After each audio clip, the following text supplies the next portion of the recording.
प्यारे बच्चों, आपका मेरे channel science classes by doctor Kumkum Saxena में बहुत स्वागत है। मैं 9th और 10th दोनों को पढ़ाती हूँ। इस समय मैं 9th का कोर्स पूरा कराने में लगी हुई हूँ। अभी मैंने आपको बताया था इससे पहले कि ऊर्जा क्या है और उसका मात्रक क्या है। अब मैं आपको बताऊँगी विभिन्न प्रकार की कौन सी ऊर्जा हैं जो इस ब्रह्मांड में, इस समाज में उपलब्ध हैं, जिनसे हम अपने विभिन्न कार्य करते हैं। ऊर्जा क्या है, ऊर्जा कार्य करने की क्षमता को हम क्या बोलते हैं, ऊर्जा कहते हैं, और इसका मात्रक भी कार्य की तरह जूल होता है। अब आज मैं बताऊंगी आपको ऊर्जा की परिभाषा एवं प्रकार कि कौन कौन से ऊर्जा के विभिन्न रूप होते हैं। सबसे पहले आता है ऊर्जा के रूप, है ना। इसका हम ये भी लिख सकते हैं, ऊर्जा के विभिन्न रूप के रूपों के बारे में आपको मैं बताने जा रही हूँ। ऊर्जा के विभिन्न रूप में सबसे पहले आता है यांत्रिक ऊर्जा। क्या आएगा? यांत्रिक ऊर्जा। हम देखेंगे किसको कहते हैं यांत्रिक ऊर्जा और ये क्या होती है। यांत्रिक ऊर्जा मैकेनिकल एनर्जी, मैकेनिकल इंजीनियर्स भी होते हैं। इसी प्रकार से इलेक्ट्रिकल इंजीनियर्स होते हैं। विद्युत ऊर्जा के लिए इलेक्ट्रिकल इंजीनियर्स होते हैं। यांत्रिक ऊर्जा के लिए मैकेनिकल इंजीनियरिंग करनी पड़ती है।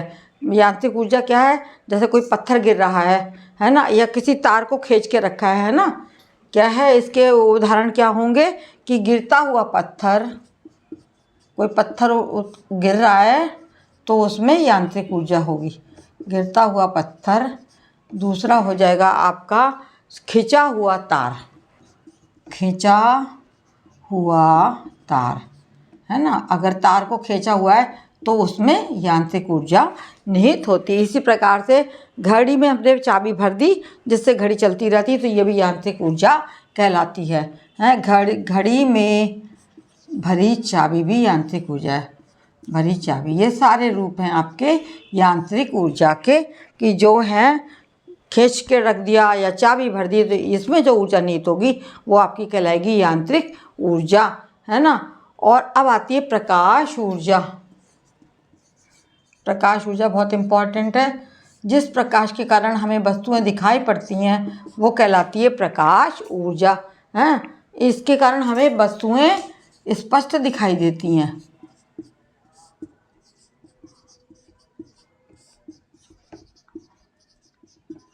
इसको हम कहते हैं आपकी कौन सी? प्रकाश ऊर्जा, है ना। ये हो गई आपकी प्रकाश ऊर्जा।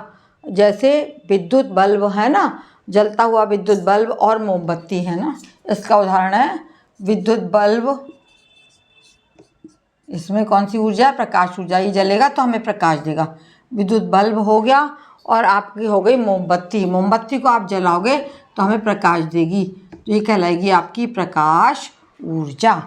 तीसरा इसका उदाहरण है, अन्य उदाहरण लेते हैं हम, कि ध्वनि ऊर्जा। ध्वनि, जैसे आप जानते हैं ध्वनि कहाँ कहाँ से निकलती है। मशीन से भी ध्वनि निकलती है, लाउड स्पीकर से भी ध्वनि निकलती है।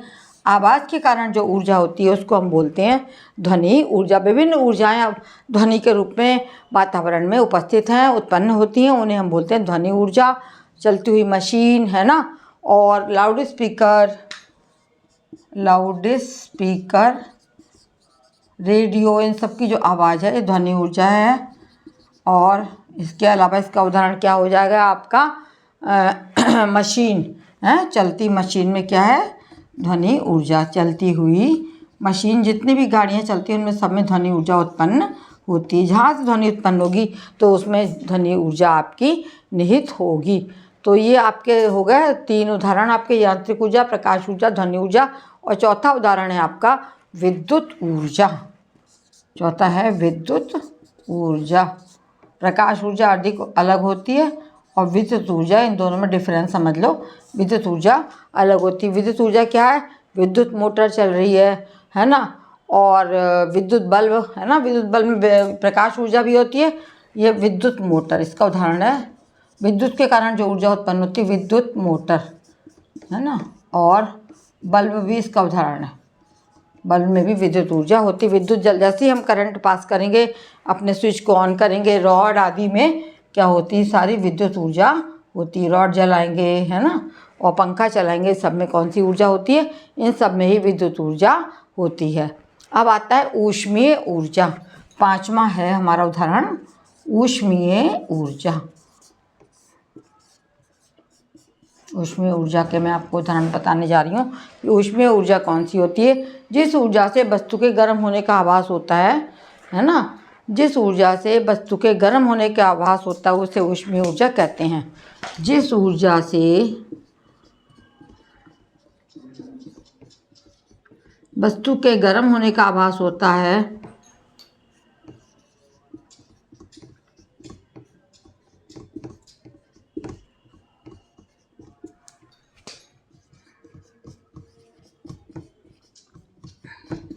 उसे हम बोलते हैं विद्युत ऊर्जा। ठीक है, सॉरी, ऊष्मीय ऊर्जा। जैसे पानी खौलने रखा है ना, तो पानी जो खौलता है उसकी भाप जो होती है उसमें कौन सी ऊर्जा होती है, उसमें आपकी होती है ऊष्मीय ऊर्जा।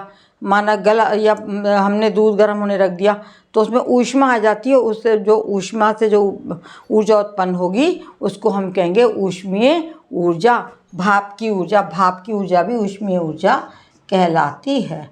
भाप की ऊर्जा, ये कई उदाहरण मैंने आपको बता दिए। विद्युत ऊष्मीय ऊर्जा, भाप की ऊर्जा। अन्य भी कई प्रकार हैं जिनके बारे में मैं अभी आपको बताने जा रही हूँ, या अपने अगले उसमें मैं आपको बता दूँगी।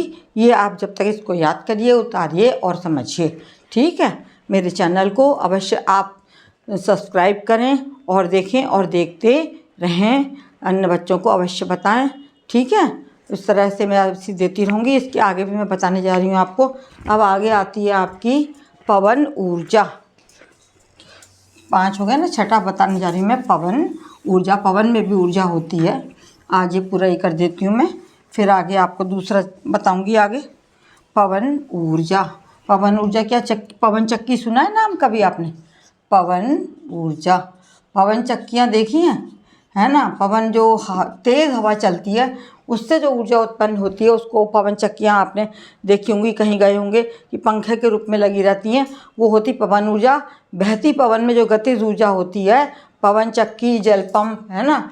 बहती पवन में जो ऊर्जा होती है, पवन में जो गतिज ऊर्जा होती है, गति के कारण, है ना, गति के कारण होती है, गतिज ऊर्जा होती है, वो पवन ऊर्जा कहलाती है। उसे पवन ऊर्जा कहा जाता है, पवन ऊर्जा कहते हैं। इसके उदाहरण मैं तुम्हें बता रही हूँ।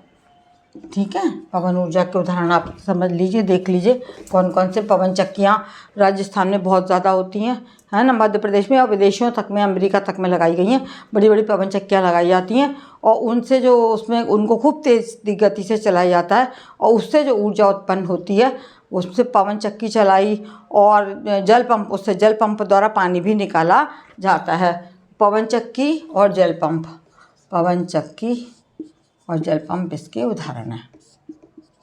इससे विद्युत भी बनाई जा रही है विदेशों में, इससे आजकल विद्युत बनाई जाती है और इस ऊर्जा का उपयोग किया जाता है काहे में, विद्युत ऊर्जा को उत्पन्न करने में। खूब तेज़ गति से चला के और उससे फिर विद्युत ऊर्जा उत्पन्न की जा रही है। अब आता है आपका जल ऊर्जा, ये 6 उदाहरण था।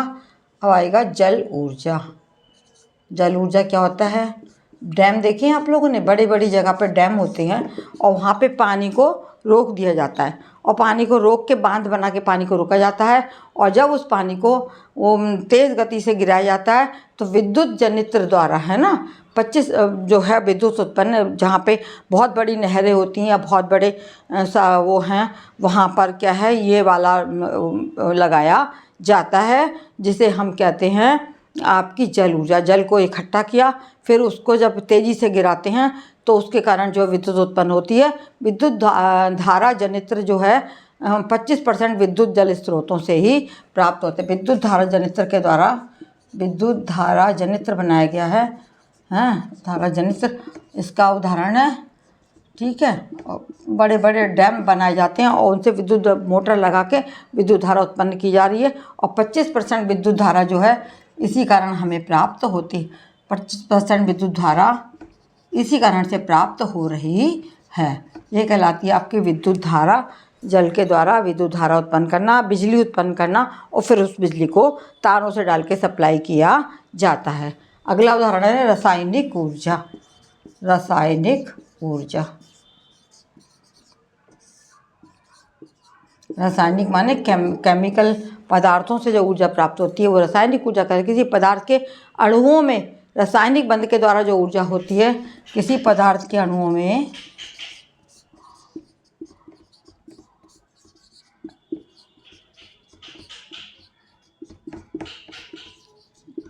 हर पदार्थ में अणु होते हैं, उन पदार्थ के अणुओं में रासायनिक बंध होते हैं। अणुओं में रासायनिक बंधों के द्वारा, रासायनिक केमिकल बॉन्ड्स के द्वारा, रासायनिक बंधों के द्वारा जो ऊर्जा उत्पन्न होती है, द्वारा जो ऊर्जा निहित होती है उसको हम कहते हैं रासायनिक ऊर्जा। जो ऊर्जा निहित होगी उसमें उसको हम कहेंगे रासायनिक ऊर्जा। उसे रासायनिक ऊर्जा कहा जाता है, रासायनिक ऊर्जा कहते हैं।